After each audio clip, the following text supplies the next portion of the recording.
Hello there folks, welcome back to another video. In this one we're going to be having a look at the War of the Rohirrim supplement for the Middle-earth strategy battle game.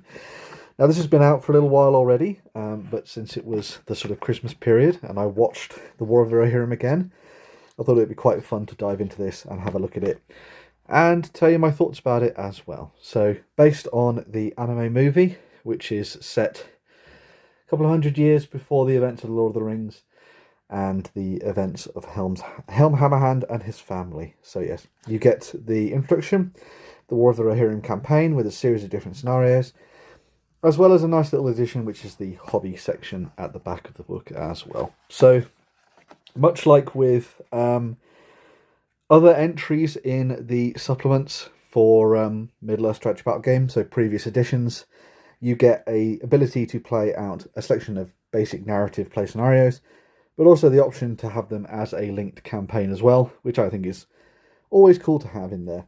And the addition of the painting and hobby guides is something that I think is missing from a lot of other supplements that you get for Games Workshop books, but it's nice to have it there as well.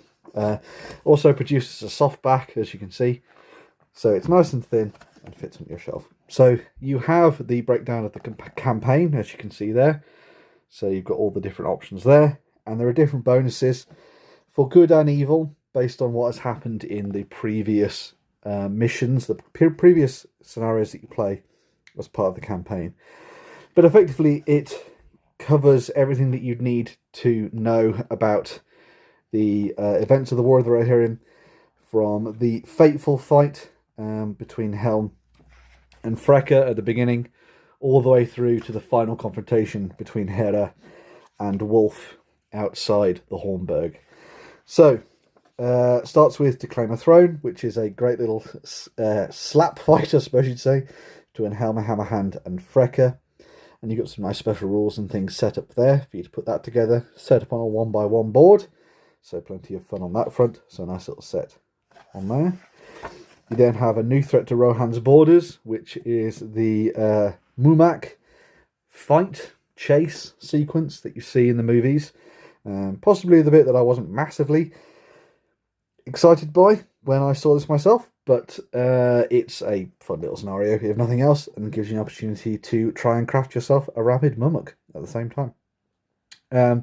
Obviously in this one you're trying to make it so that you can draw the mummock to the lake so that the beast within it can drag it down into the darkness. You then have an enemy revealed, which is where Hera is captured and taken to Wolf's camp, and it's all about escaping from that.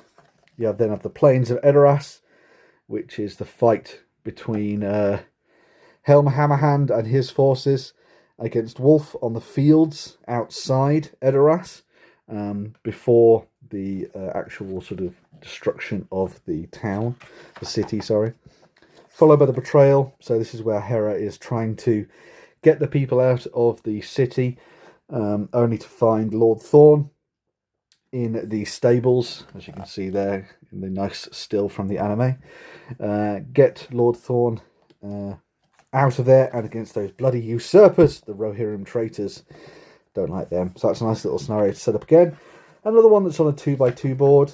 You're never going to be getting anything than I think 4x4 probably for this one. We'll have to see. You then have a fight set within the streets of Edoras, where Haleth and Hammer get to take part in it as well, which is quite cool. So you have a nice little way to play that out. Followed by Edoras Burns, which is a nice another one all about setting fire to things, which is cool for all those new hill tribesmen that you've got in the collection. You then skip forward a little bit to the Wrath of the Hammerhand. So this is set up within a hill tribesman camp where the wraith of the Hornburg, Helm Hammerhand himself, is stalking through the winter like a snow troll, as is the case with the description from Tolkien, fighting all the different hill tribesmen as he goes. So a very cool one there. You then have Beasts of the Long Winter, so this is where you have Helm and Hera fighting together against the snow troll, but you also have the addition of Shank and Rot in there as well, so you're looking to put together a fun little scenario again there, which will give you some interesting modelling opportunities if nothing else, which is cool.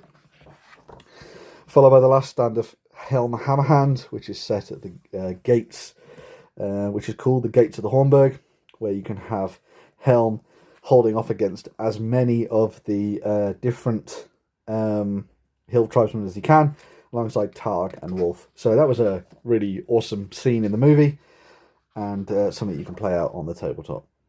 Then have the Fate of Rohan. So this is with the various defenders still watching over the wall, trying to take out Wolf and his kin, whilst coming from behind you have Freyalaf, the first Master of the Riddermark, riding into battle wearing the armour of Helm Hammerhand.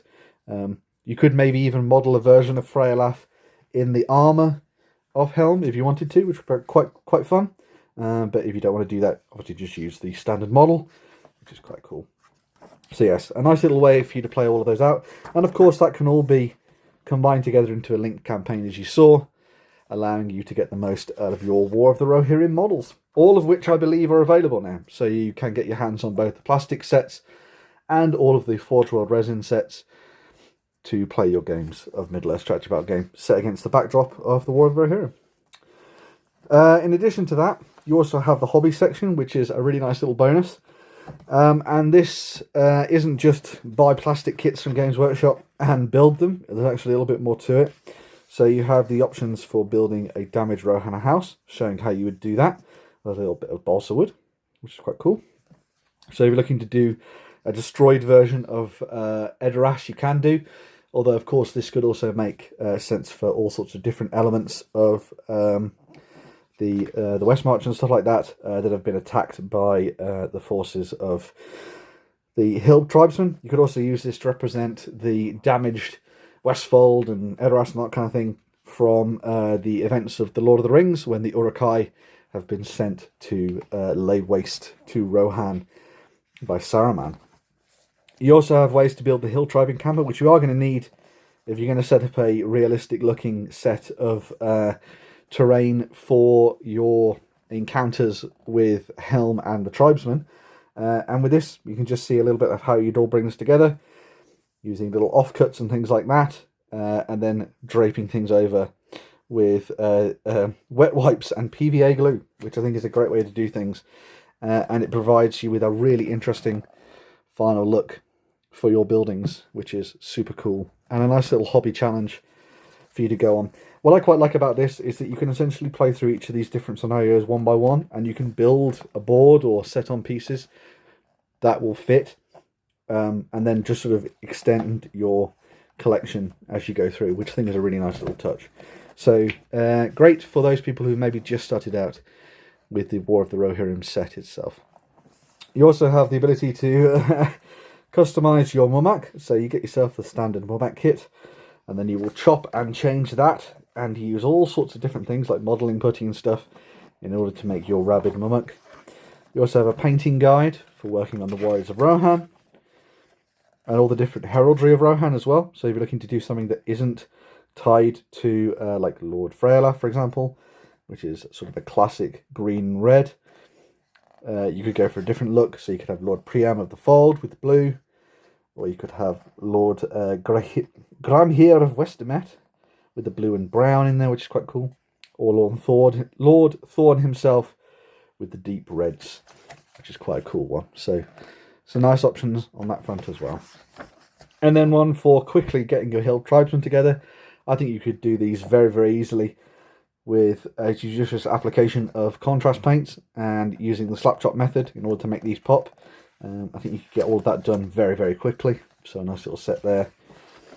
And yeah, that's it. So if you're looking to play out the War of the Rohirrim, this is the supplement for you. I will say, you know, the War of the Rohirrim hasn't been the most popular film, of course, but it was always nice to see more Lord of the Rings on the screen.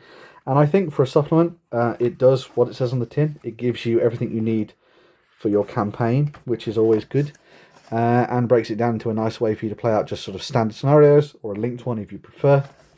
They've gone into plenty of depth with this as well to create interesting and diverse scenarios with lots of different special rules and objectives in there, so it's not just fight, fight, fight, which could be a, you know, an issue with some of these scenarios. You could end up just being clash of arms constantly, but I think they've done enough in here to make them feel really fun and interesting, especially with all the special rules for the different scenarios and stuff in the movie. So yeah, and obviously it works really nicely with the extensive range of models that they brought out for the War of the Rohirrim as well. So if you're looking to use those models on the tabletop and make the most out of them, you've got some nice options there on that front too. It also looks nice. I really like the photography. I like the addition of all the stills from the movie. And of course the hobby section's a really nice little bonus thing as well. As I said, great for those who are terrain makers. But yeah, I don't think the supplements are a bad investment. They're a really nice way for you to sort of dive in and tell specific stories from the world of the Lord of the Rings. And so if you're looking to do that with the War of the Rohirrim, this is obviously the one for you. So yeah, let me know what you think of this. Have you picked up some of the models from the War of the Rohirrim range? Is this one that you're particularly interested in? Did you pick up the new starter set? Is that one that's kind of like spurred you on to do more with Rohan and everything like that? Let me know in the comments. Like, share, subscribe, do all of that good stuff. And I'll be back with another video very, very soon. Bye for now.